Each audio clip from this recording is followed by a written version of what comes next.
Hey, so we just got fresh off of watching Guardians of the Galaxy, Yep. the release night, and we're just going to discuss about our impressions of what we thought about it. So we haven't talked at all. No, we drove around for 20 minutes trying to find a spot to talk. Mm-hmm. Those are bugs. We're not just... So, initial impressions. You like it? Yeah, I really liked it. I wasn't sure going into it because I know nothing. I don't know enough about him. I know a decent amount about him, but it's not something as well established as Spider-Man or X-Men or Captain America, other things we've watched. About the Guardians. Yeah. Mm-hmm. Yeah, it's really good film. So obviously, Guardians of the Galaxy just has those 5 heroes. Mm-hmm.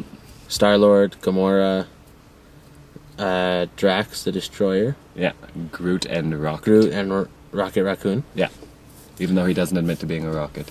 A raccoon. He's like, I'm not a projectile. Yeah, so this will be spoiler free, so no spoilers, Mason. Okay. If there's any spoilers, I'll just cut them out, or I'll just mute them or I'll just make. And you'll just see my mouth moving. I'll just make it look like we're swearing. So, okay, so it was a really good film. Yeah, I really enjoyed it. I loved all the action scenes. Oh yeah, it was good. It was really funny. Mm-hmm. Yeah, and the humor was spot on. Like, there's some spots where they like talk during fight scenes or they'd say a one-liner, and I didn't really get it. Yeah. Like, not that it went over my head. It's just I did not hear what they say. I never heard what they said. Yeah. The over your head thing. I had a joke, but I don't want to ruin the line. I just never heard what they said because there's a lot of action going on. Yeah. So it was a sort of packed theater. A lot of people laughed at stuff mm-hmm. that they shouldn't have, I guess. Yeah, there was one guy just laughing the entire time every time someone was hit. Yeah. I was like, there's action in here. I don't want to have this guy in the theater during like the climactic points of the movie. Yeah, like you don't want to watch a Jackie Chan movie with him. Well, those are funny to begin with. Like, you don't want to watch like a Jet Li movie or mm-hmm. something where there's a lot of hitting. Yeah. Yeah, so with Guardians of the Galaxy... Him, I wouldn't mind watching a Jet Li movie. Depends. So with Guardians of the Galaxy, it's like I said before, it was really funny with what it does to the Marvel movies. This is supposed to take place in Phase 3. If you guys don't know, there's Phase 1, which we're done with in regards to the Marvel movies. Phase 2, which we're currently in, and this one was sort of the beginning to Phase 3. Yeah. So this one leads up to the Avengers 3. I don't know what they're going to call it. The Avengers 3. Probably going to have something catchier. Mm-hmm. And I thought it fit really nice in the universe. There's some nods, like there's a character you see in another Marvel film, mm-hmm. And you see stuff from the previous Marvel films that were mentioned as well. And two, we'll get into it, the spoiler one at the end of the film, just a little after credits thing. So I think a big thing is, I don't think it's spoilers to say that Thanos was involved. Yeah, I think a lot of people, if they know anything about Gamora or some of the other characters, they would know that Thanos would be in there. And if they don't know about Thanos, then those people don't care. Yeah. So, is nice to see Thanos talk. And not just smile. Yeah. But yeah, so the character, so the big bad guy though, it put the Guardians of the Galaxy after a character named Ronan, who is sort of like not a leader, but he's just a part of a specific alien race, and he just wants to destroy another race. And all these films now, they're all circling around. What are those stones called? Infinity Stones. Yeah. Yeah. So that's no spoiler either. It's no surprise. And there was one in this film, like the on Loki's staff. That was an Infinity Stone. Was there anything else that was an Infinity Stone? Was there anything with Iron Man? Probably. I don't remember. Okay. And with the Mandarin, nothing like that? I don't remember. Anyway, so I guess we can confirm that there's 2 that we've seen, and there's 6 total. I believe that's what was said. That make the gauntlet. So one thing I was mentioned to you earlier, I think that a big part of the Marvel Universe actually pivots on what happens with Guardians of the Galaxy. Because like with things like DC, it falls all on Batman almost entirely. Like Yeah, with DC and Warner Brothers. yeah, if they don't have Batman in it, it's not going to do too well. Like Superman even struggles sometimes without Batman in it. And then the second they announced Batman vs Superman, people were excited for Batman. Well, yeah, with Man of Steel, it didn't do as well as they had hoped for. So I think then the original plan was to do a couple films with just Man of Steel, and then slowly work into it. Yeah, and then go into a Justice League. But now they're just jumping right into it. And then my thing is with Guardians there's a lot of big Marvel things out there. You know, people that don't know a lot about comics can go in having some idea what they're going to get out of a Spider-Man movie or an X-Men movie. Mm-hmm. But with Guardians, even some people that enjoy some Marvel stuff, not everyone's going to know about Guardians. So if they can attract a big enough audience and have people that follow Guardians well and like, wow, you did a good job to the lore, and then also people that don't know it and can enjoy it and say this is one of the better Marvel movies I've seen, then I think Marvel is doing something right. And obviously I think Marvel's doing something right. It was a really good movie. I really enjoyed it. The action was good. The comedy wasn't forced like a lot of movies. Like a lot of action movies that really forced. Yeah, it was good. What was I going to ask? I was going to ask a question regarding if you thought, like for summer movies, Marvel specifically, is this one the top one? The Spider-Man, all the Spider-Man and Days of Future Past are Marvel. Yeah. We're counting anything written by Marvel there. This was a pretty good Marvel summer. It was really good. I really like Days of Future Past, especially a lot of the stuff that they remedied there. I don't want to spoil that either, but a lot of the stuff they went about and fixed and put together, I really like what they did for the universe. So that it's no spoiler that no one liked the third X-Men movie. No, that's no spoiler. That's just and we know that you go into the past. Judging by the title, Days of Future Past. Well, all the trailers, the cast has young and old Xavier and the cast. So it's obvious that it's been rewritten. Yeah, which I'm thankful for. Oh, I'm very thankful for. It was really well written. Guardians, I think I put Guardians up near the top there. Yeah, the action wasn't quite to the level that Cap was, though. Cap probably had the best action scenes, I think, of all the Marvel movies this summer. Mm-hmm. But Guardians wasn't quite to that level. Comedic-wise, it was easily the best one. Well written, I would put it just behind Days of Future Past for me. Yeah, before the first time the trailers came out, or the film was announced, I didn't know anything about Guardians of the Galaxy. I knew vaguely their names, and that Groot could only say, "I am Groot." Mm-hmm. That is literally what I knew. Do you like Vin Diesel as Groot? I thought that's his best performance in any movie. Iron Giant.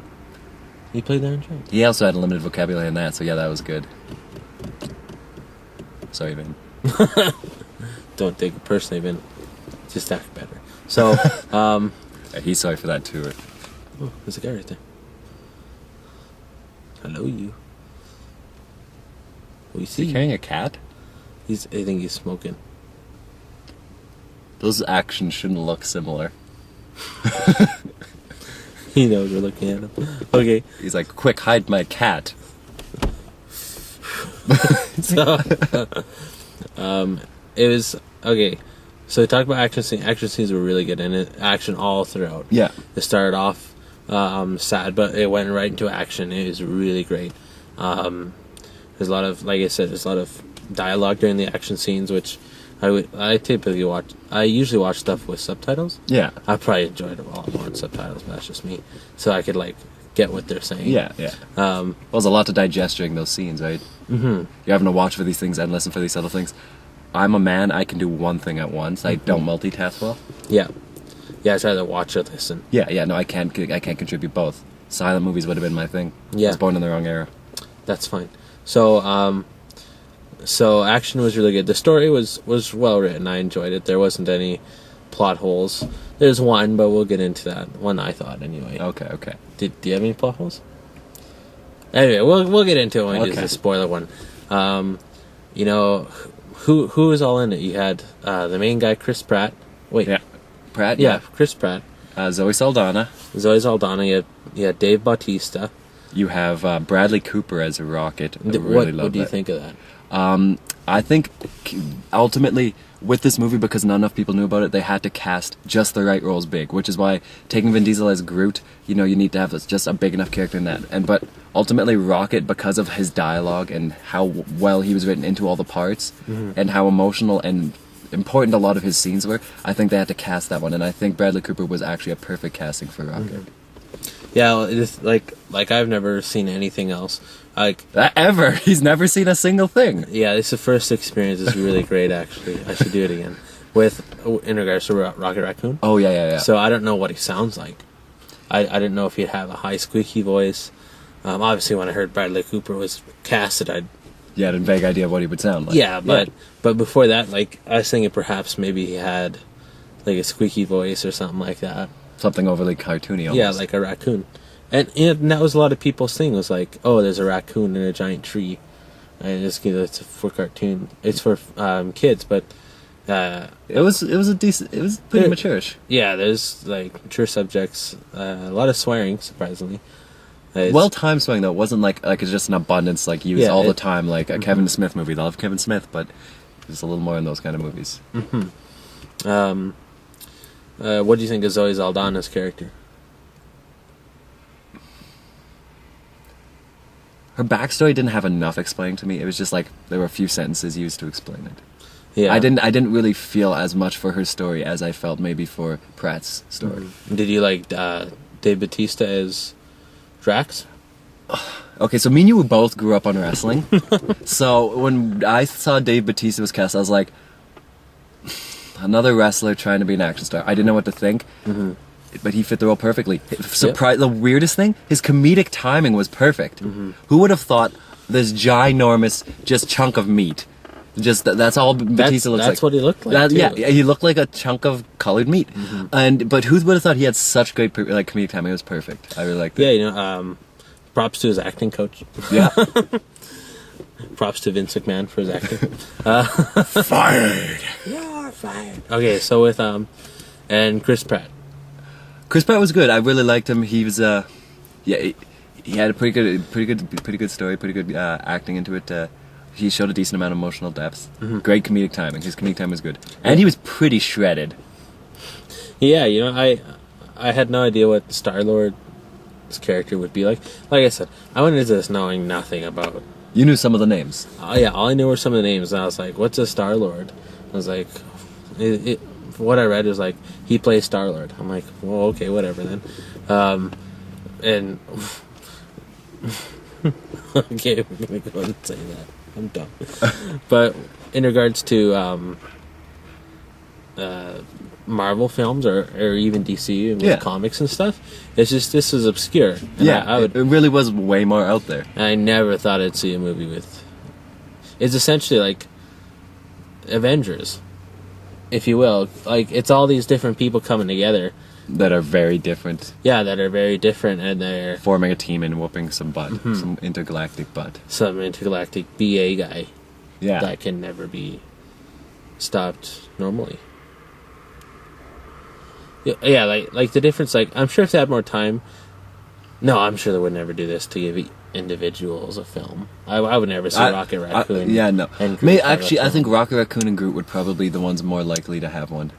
Yeah, but I'd never see it happening with.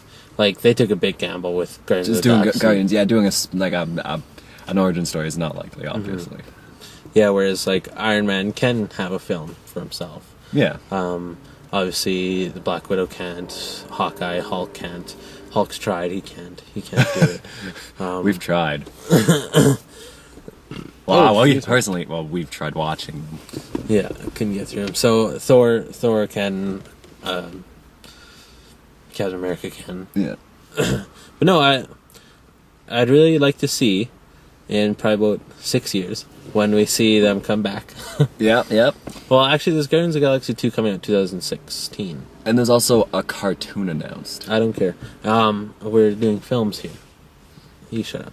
And I'd like to see them in Avengers 3. Do you think they'd be in Avengers 3? I think with showing a lot of, as the character we mentioned earlier, Thanos, does put them into a lot, because can we spoil the first Avengers? Yeah, we're gonna spoil the first Avengers. Okay, with Thanos being at the end credits, obviously that's gonna have to bleed out, obviously, into the Avengers. And he was such a huge part. I mean, Gamora obviously has some sort of relation to him. Well, in a sense, they all do by the end of the film. Yeah, well, they're Yeah, it's a big happy family. a happy family indeed. Soundtrack. Soundtrack was amazing. I loved it.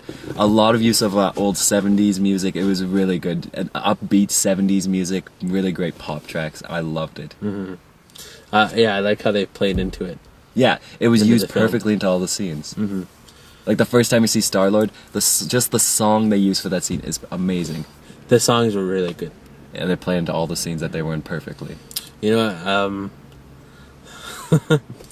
what? This thing. Spoiler! We'll talk about it. You're gonna cut that out too, right? Yeah. Okay, this I'm last giving myself couple a lot minutes of is just work. gonna be out of here. I Yeah. gave myself a lot of work. Yeah, I'm gonna upload this tonight. Um, Yeah, right. see what else can we talk about? I could also give it a score afterwards too. Out of 10, probably. If you want to give us a score, we can. Talk about music, plot, Comedy, action, comedy, action characters, casting. casting. What did you think of some of the random characters you see throughout this? Some of the casting, like Glenn Close was cast in here, John C. Reilly was cast. What do you think of some of these bigger name title characters or actors being cast in these roles? I think they probably jumped on the opportunity. You think so? Yeah, because Marvel Studios, the guys behind this one, they've become a powerhouse. Oh yeah. Oh yeah. How many? Is there 10 films? I don't want to count them, but there's a decent amount. Like they have Iron Man trilogy. You have Thor 1, 4. You have Thor 4, 1, and 4, 2. It is 4. You have Thor 1, Thor 2. You have Captain America 1 and 2. 1 and 2. Avengers. Hulk. One. We're only going to count 1. We can't count any of those Hulks because none of those characters are used in here. It's a different actor entirely. Hulk's used. And then Guardians of the Galaxy. Yeah. Is there one more? There can't be one more. And then you have the S.H.I.E.L.D. TV show. Yeah. So they've become a powerhouse. Oh yeah. In regards to this, and I think that's exactly what DC and Warner Brothers are trying to do. Yeah. They're just behind the ball so much. They are. It's just Which is fine. Like I didn't really like Man of Steel, but we're not here for that. We're here No. for GOTG. So, what would you give it a final score? on a scale of 1 to 10, I'd give it horse wearing shoes. No. You give it one full popcorn bag out of 2. Ooh, that's a full score. Yeah. I'd probably give it. I'd give it an 8.7. It was a really good movie, really solid, but I mean, it didn't change me ultimately. I think it takes a really deep movie for me to give it a higher mark. Yeah, I'll probably give it like a 9-ish around there because this film is really like a leap forward into A sleep or a leap? a sleep. This film is a leap forward into what Marvel is now confident with. Yeah, it was a huge step for what Marvel is So playing. even under, before it released, they already announced Guardians of the Galaxy 2, and and as a a- TV series also. yeah, and I'm sure as a result you'll get, although Ant-Man's already being filmed, there'll probably be a lot more of those sort of side characters, so they might be a little more confident. Yeah, Like a lot of people thought Guardians of the Galaxy was going to be the Black Panther. I hope not. No, I really like Guardians. Yeah, It wasn't the biggest thing to ever happen to me movie wise. Mm-hmm. I mean, it was a great movie, great comedic timing, great acting, great casting. Everyone did their jobs perfectly for the movie. Great directing. It was a great soundtrack. I mean, it just wasn't life changing for me. Which sounds like a really poor way to give things, because I would give The Big Lebowski like a 10. But we're not here for The Big Lebowski. 8.7. It's not life changing. It's not big. 8.7. You're easy to please. I'm sure easy to please. Okay, so we're gonna do spoilers now. Okay. Oh my goodness, you can get ejected. So You don't have that button, do you? Just I didn't put the lid on for the ejector seat. Yeah, that's how a man died. What? He tried to test his ejection seat, but he didn't assemble the roof to eject at the same time. And it broke his neck. And it launched him into the roof of this car. That's got to be one of the worst ways to go. That or like having like your baby toe chopped off and bleeding out. Or being set on fire. Those are probably equally bad. Well, although I'm sure your skin, like your tendons would initially like melt off and your nerves would go. Yeah, pretty quickly. But you could probably, Actually, not that quick. But you could probably like smell yourself burning. This is turning dark. Okay,